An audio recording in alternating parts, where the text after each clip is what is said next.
चलिए स्टार्ट है।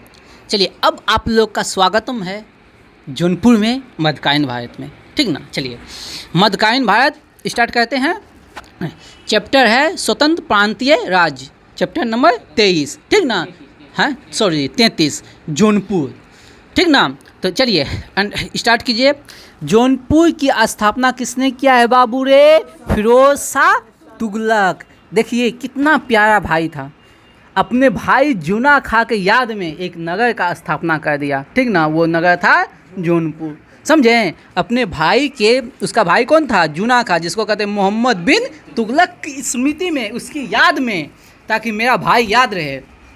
मतलब यहाँ भी हम देख रहे हैं भरत जैसा भाई है, बस समझे। हम रामायण महाभारत में तो देखबे किए, यूँ हम देख रहे हैं भाई की याद में जो है ना एक नगर का स्थापना कर दिया जौनपुर, ठीक ना। तो जौनपुर शहर की स्थापना किसने किया है? फिरोज शाह तुगलक। किसने किया है? फिरोज शाह तुगलक। अपने भाई जूना खां का नाम ही क्या है? मोहम्मद बिन तुगलक, ठीक ना, की स्मृति में। ये क्वेश्चन याद हो गया। ये एक क्वेश्चन है, ये एक क्वेश्चन याद हो गया। जौनपुर शहर के संस्थापक कौन? फिरोज शाह तुगलक। किसकी स्मृति में? मोहम्मद बिन तुगलक के। उसका नाम, ओरिजिनल नाम क्या था? जूना खान। क्या नाम था? जूना खान। देखिए लुसेंट हम आप लोग को बहुत इजी कर देंगे, एकदम बताएंगे लुसेंट कैसे पढ़ा जाता है। अगला क्वेश्चन है बबुआ रे, लेकिन जैसे केंद्रीय सत्ता कमज़ोर होता है, समझिए, जैसे अभी हम एग्जाम्पल देकर समझाते हैं भैया।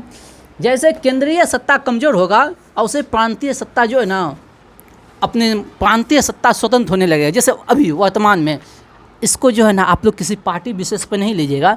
जैसे अभी केंद्र में जो है ना कांग्रेस पार्टी कमज़ोर है, तो अभी जो प्रांत में उसका है, राज्य में मुख्यमंत्री सब है, वो हेड कमान का नहीं सुनता है। देखिए वह हैं राजस्थान में गहलोत और सचिन पायलट के बीच का हो रहा है। राहुल गांधी लोग फरमान जारी करता है, वो लोग का सुनना काम नहीं है। तो जैसे केंद्र में केंद्रीय सत्ता कमज़ोर होगा तो प्रांतीय सत्ता मजबूत होता है, ठीक ना। ये नियम है, हम मध्यकालीन भारत से भी पढ़ रहे हैं, और यानी कि अतीत में ही हम दिखा दें आपको, अतीत का वर्तमान में। इतिहास तो यही है, अतीत से वर्तमान। तो अतीत का भी कहानी एग्जाम्पल दे दिए, अभी हम पढ़ रहे हैं। अभी जौनपुर स्वतंत्र होगा, ठीक ना, और वर्तमान में हम बता दें कांग्रेस पार्टी का जो हाल है। चलिए आगे बढ़ते हैं। इसलिए इतिहास हमको से सबक लेना चाहिए, इतिहास पढ़ना चाहिए, आपको समय का ज्ञान होगा हमेशा। चलिए जौनपुर से में स्वतंत्र सैकी राजवंश की स्थापना मलिक सरोवर ने किया था। कौन किया था? तो ये स्वतंत्र हो गया। जैसे केंद्रीय सत्ता कमज़ोर हो गया तो जौनपुर क्या हो गया? स्वतंत्र। और कैसे स्वतंत्र होता है? तो जैसे कोई भी प्रांत है वहाँ एक शासक रहता है, सामंत रहता है, ठीक ना, जो कि कर भेजते रहता है वहाँ के प्रमुख राजा को। जैसे दिल्ली सल्तनत में जो राजा है, लेकिन जैसे वो कमज़ोर होता है बोलता है नहीं हम ही राजा हैं, यहाँ का राजा हम हैं, कोई टैक्स नहीं भेजेंगे, कोई टैक्स नहीं भेजेंगे। जब ऊपर ताकतवर रहता है, कहता है टैक्स नहीं भेज में रहे हैं, मार देवो, मार देंगे, तो टैक्स भेजता है। जैसे ऊपर कमज़ोर हुआ, बोला यहाँ का राजा हमें कोई टैक्स नहीं, बोल देना आके लड़ ले हमसे, ठीक ना। ऊपर तो कमज़ोर है, वो लड़ेगा क्या? खपा, ठीक ना। तो स्वतंत्र जौनपुर में स्वतंत्र राज्य की स्थापना किसने किया? मलिक सरोवर। और कौन सा वंश? सैकी राजवंश। तो सैकी राजवंश का संस्थापक कौन है? मलिक सरोवर। सैकी राजवंश का संस्थापक मलिक सरोवर। कहाँ स्थापना हुआ? जौनपुर में। सैकी राजवंश की स्थापना कहाँ हुआ? जौनपुर में। सैकी राजवंश की स्थापना कहाँ हुआ? जौनपुर में। किसने किया? मलिक सरोवर। किसने किया? मलिक सरोवर। किसने किया? मलिक सरोवर। इसी को कहता है ख्वाजा जहान। इसी को कहा जाता है ख्वाजा जहान। ख्वाजा जहान किसे कहा जाता है? मलिक सरोवर को। ख्वाजा जहान किसे कहा जाता है? मलिक सरोवर को। ख्वाजा जहान किसे कहा जाता है? मलिक सरोवर। और ख्वाजा जहान जो उपाधि धारण किया, मलिक उस सर्क, मलिक उक सर्क, हाँ मलिक उस सर्क। अब देखो सैकी राजवंश की स्थापना क्या है, इसीलिए लास्ट में लगा दिया सर्क, लास्ट में लगा दिया सर्क, ठीक ना। मलिक उस सर्क, जिसे कहते हैं पूर्व का स्वामी की उपाधि धारण किया। तो मलिक सरोवर ने कौन सा उपाधि धारण किया? मलिक उस सर्क, मलिक उस सर्क। चलिए आगे बढ़िए, ठीक ना, आगे बढ़िए। और इसका अनुशासक है तो वो सब छोड़ दीजिए, ठीक ना। हाँ मलिक उस शय की उपाधि किसने दिया था? सुल्तान महमूद ने। ये उपाधि किसने दिया है? सुल्तान महमूद ने। इसको भी अंडरलाइन कर लीजिए। मलिक उस शय की उपाधि किसने दिया है? सुल्तान महमूद ने। फिरोज तुगलक का पुत्र सुल्तान महमूद ने मलिक उस सैकी की उपाधि दिया है। ठीक ना। तो चलिए 4-5 क्वेश्चन यहाँ से बनता है, बहुत अच्छा क्वेश्चन बनता है, उसको एक बार जो है ना माइंड मैप कर लेते हैं। ठीक ना। बताइए, जौनपुर का स्थापना किया किसने? फिरोज शाह तुगलक अपने बड़े भाई जूना खां अर्थात मलिक मोहम्मद बिन तुगलक के स्मृति में। ठीक। लेकिन स्वतंत्र सैकी राजवंश का संस्थापक किसने है? मलिक सरवर। कौन है? मलिक सरवर। इसे उपाधि दिया मलिक उस सर्ग की किसने? सुल्तान महमूद ने। किसने दिया? सुल्तान महमूद ने। इतना का याद रखिएगा आप। ठीक। आगे बढ़ते हैं। लेकिन ये स्वतंत्र ज़्यादा दिन तक नहीं रह पाया, ज़्यादा दिन तक स्वतंत्र नहीं रहा। 75 साल तक स्वतंत्र रहा, उसके बाद फिर अधिकार कर लिया इस पे कौन?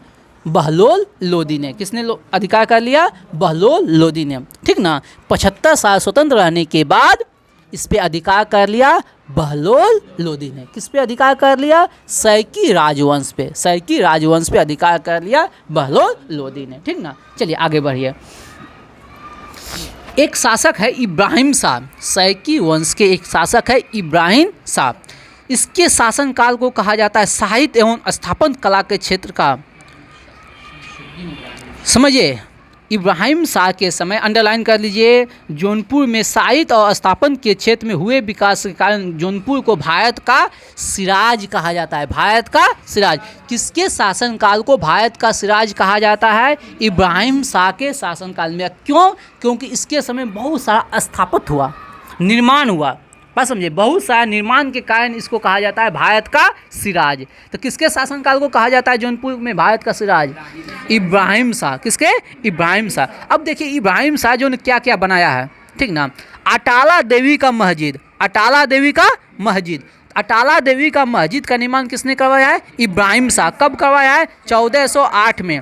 अटाला देवी मस्जिद का निर्माण इब्राहिम शाह। अटाला देवी मस्जिद का निर्माण इब्राहिम शाह। कब? 1408 में। अटाला देवी मस्जिद का निर्माण इब्राहिम शाह। कब? 1408 में। लेकिन ये पहले मंदिर था। ये पहले क्या था? मंदिर। कन्नौज के राजा विजय चंद्र द्वारा निर्मित ये मंदिर था। बस समझे, अटाला देवी का कौन सी था? मंदिर। तो क्वेश्चन पूछेगा अटाला देवी मंदिर का निर्माण किसने करवाया था? कन्नौज के शासक विजय चंद्र ने। कन्नौज के शासक विजय चंद्र ने अटाला देवी मंदिर का निर्माण किसने करवाया था? कन्नौज के शासक विजय चंद्र ने। उसी मंदिर को तोड़वा के इब्राहिम शाह ने मस्जिद का निर्माण करवाया था। बस समझे, इब्राहिम शाह ने मस्जिद का निर्माण, अटाला देवी मंदिर को तोड़वा के मस्जिद का निर्माण करवाया था। बात समझे कि ना। इसके स्थापत कला के कारण ही इसको कहा जाता है जौनपुर को भारत का सिराज। बात समझे कि ना। आगे बढ़े बउआ रे। एक है, आगे बढ़िएगा तो जामा मस्जिद का निर्माण, जामा मस्जिद का भी निर्माण करवाया था किसने? हुसैन शाह सैकी ने। कहाँ? जौनपुर में। एक जामा मस्जिद का निर्माण कौन करवाया? दिल्ली में। और दिल्ली में करवाया कौन? शाहजहां ने। लेकिन फतेहपुर सीकरी में करवाया कौन? अकबर ने। किसने करवाया? अकबर ने। ठीक ना। तो जामा मस्जिद का निर्माण 1570 में कौन करवाया है? हुसैन शाह सैकी ने। जामा मस्जिद का निर्माण, सॉरी, जामा मस्जिद का निर्माण 1470 में किसने करवाया? हुसैन शाह सैकी। जामा मस्जिद का निर्माण 1470 में किसने करवाया? हुसैन शाह सैकी। किसने? हुसैन शाह सैकी। ठीक ना। जामा मस्जिद का निर्माण हुसैन शाह सैकी। ईस्वी उतना इम्पोर्टेंट नहीं है, ठीक ना। दिमाग में रखिएगा, नहीं रखिएगा। जामा मस्जिद का निर्माण हुसैन शाह सैकी। जामा मस्जिद का निर्माण हुसैन शाह सैकी। लेकिन अटाला देवी मस्जिद इब्राहिम शाह। अटाला देवी मस्जिद इब्राहिम शाह। अटाला देवी मस्जिद इब्राहिम शाह। अटाला देवी मस्जिद इब्राहिम शाह। अटाला देवी मंदिर है विजय चंद। अटाला देवी मंदिर विजय चंद। अटाला देवी मस्जिद विजय चंद। बात समझे? बोलो ना। हाँ, नहीं, अकबर ही आता है सब जगह।